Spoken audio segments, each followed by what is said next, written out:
Hi everyone, this is C Anita Paliwal. Welcome you all friends. आज का हमारा टॉपिक है convertible floating rate note FRN। दूसरा हम समझेंगे drop lock bond and third हम समझेंगे वेरिएबल रेट डिमांड ऑब्लिगेशंस। तो चलिए स्टार्ट करते हैं। कन्वर्टेबल फ्लोटिंग रेट नोट समझने से पहले हम समझते हैं कि फ्लोटिंग रेट होता क्या है, फ्लोटिंग इंटरेस्ट रेट होता क्या है। तो देखिए, फ्लोटिंग इंटरेस्ट रेट नाम से पता चल रहा है फ्लोट कर रहा है, जो मतलब फिक्स्ड नहीं है, फ्लोट करेगा जो इंटरेस्ट रेट। तो अगर आपने कभी कोई लोन एग्रीमेंट देखा हो या लोन लिया हो और आपने अगर अपना इंटरेस्ट रेट देखा हो तो आप उसमें देखेंगे, उसमें कई बार इस तरीके से लिखा होता है इंटरेस्ट रेट की जगह MCLR प्लस कुछ रेट ऑफ परसेंटेज लिखा होता है, 1%, 2%, 3%, राइट। फॉर एग्जाम्पल उसमें लिखा है MCLR प्लस 2% पर एनम, यानी कि आपने जो लोन लिया है उसके ऊपर जो इंटरेस्ट चार्ज करेगा बैंक, वो कितना चार्ज करेगा, जो बैंक का MCLR है वो प्लस 2%, राइट। अब है कि MCLR क्या है। देखिए, MCLR की अगर मैं फुल फॉर्म बोलूँ तो marginal cost of funds based landing rate. अब ये क्या होता है, देखिए जब भी बैंक जो आपको लोन देता है, राइट, तो उस पर वो इंटरेस्ट चार्ज करता है। अब वो लोन जो आपको देता है, पैसा जो आपको देता है, वो भी तो कहीं से उस पैसे को लेके आता है। वो कहाँ से लेके आता है, जो कि हम पब्लिक ने वहाँ पे डिपॉजिट किया है, वो पैसा हो गया। या फिर वो RBI से लोन लेता है, राइट। हमने जो पैसा जमा कराया है उसमें हमको, जैसे फॉर एग्जांपल मेरा सेविंग अकाउंट है बैंक के पास, तो मुझे कुछ इंटरेस्ट मिलता है। वो इंटरेस्ट मेरे लिए इनकम है, लेकिन बैंक के लिए क्या होता है, वो कॉस्ट ऑफ फंड्स होता है।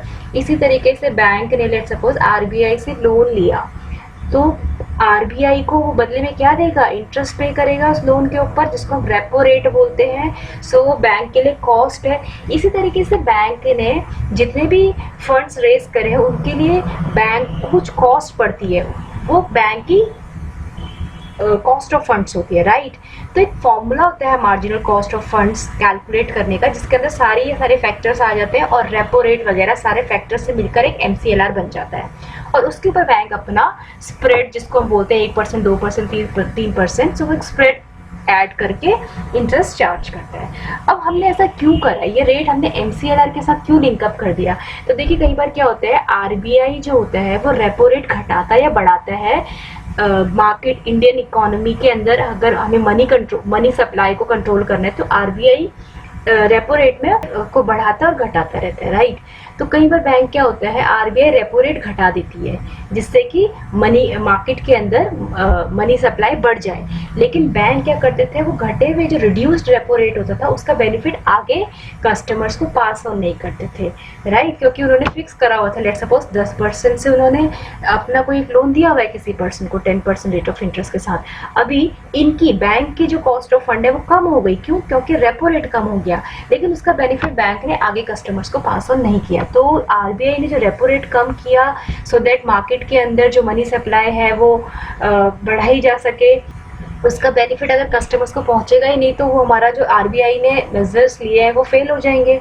सो वो जो रिड्यूस्ड रेपो रेट है उसका बेनिफिट कस्टमर्स तक पहुंच पाए, इसके लिए बैंक रेट फिक्स किया है RBI ने। उन्होंने क्या बोल दिया कि MCLR से आप लिंक करो, सो दैट कि जब भी RBI रेपो रेट में जो भी चेंजेस करेगा उसका जो बेनिफिट है, जो उसका इम्पैक्ट है, वो कस्टमर्स तक पास ऑन हो सके।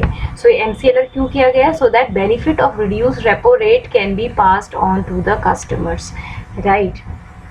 सो जो FIR बॉन्ड्स, FIR मैंने शॉर्ट में लिख दिया, FIR यानी कि फ्लोटिंग इंटरेस्ट रेट। जो फ्लोटिंग इंटरेस्ट रेट बॉन्ड्स होते हैं, सो बेसिकली कोई कंपनी अगर ये बॉन्ड्स इशू कर रहा है फ्लोटिंग इंटरेस्ट रेट वाला, तो क्यों इशू करेगा, जिससे कि जो इंटरेस्ट रेट का रिस्क है उसको बचाया जा सके। अगर फिक्स कर देंगे आप तो आपको क्या करना पड़ेगा, उतना रेट ऑफ इंटरेस्ट कंपनी को अपने बॉन्ड होल्डर्स को देना ही पड़ेगा।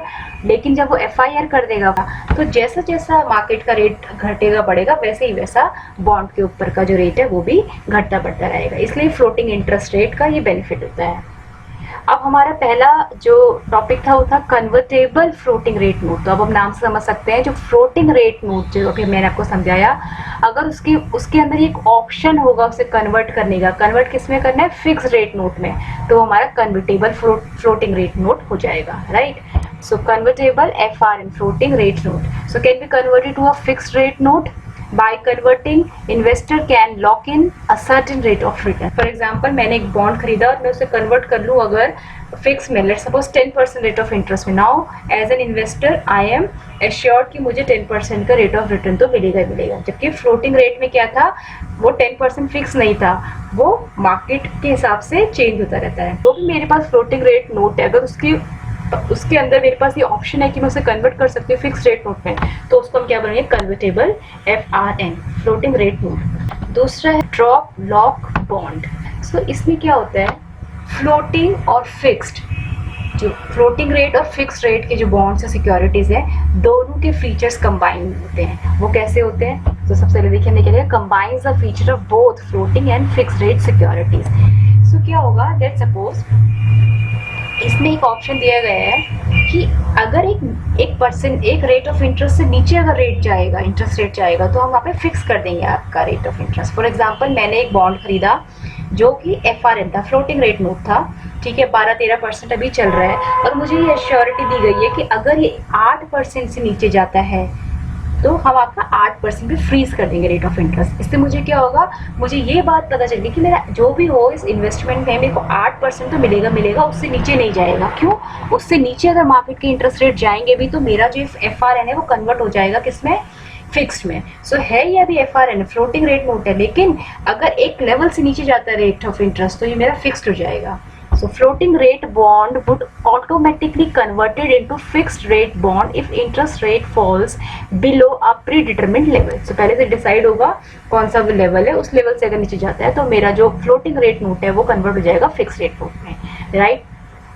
और तीसरा जो टॉपिक है वो है हमारे पास वेरिएबल रेट डिमांड ऑब्लिगेशंस. तो बेसिकली ये नॉर्मल जैसे एक FRN होता है, फ्लोटिंग रेट नोट, वही होता है, बस इसमें ये ऑप्शन होता है इन्वेस्टर के पास कि वो जब चाहे उसमें से एग्जिट कर सकता है. So a normal FRN with a nominal maturity, the holder of the floating rate note can sell the obligations back to the trustee at par plus accrued interest. जितना भी उस पर एक्रूड इंटरेस्ट था और जो भी उसकी पार वैल्यू थी उसको उतने का उसको वो वापस से बेच सकते हैं ट्रस्टी को. Gives the investor an option to exit, क्योंकि एग्जिट होने का ऑप्शन है तो इसका मतलब ये ज़्यादा लिक्विड है. लिक्विड यानी कि जिसको हम इजीली कन्वर्ट कर सकते हैं कैश में, तो मैं इजीली इसको बेचकर अपने बॉन्ड को इसको कैश में कन्वर्ट कर सकती हूँ. So this is all for today's video. I hope you like this video. Thanks for watching.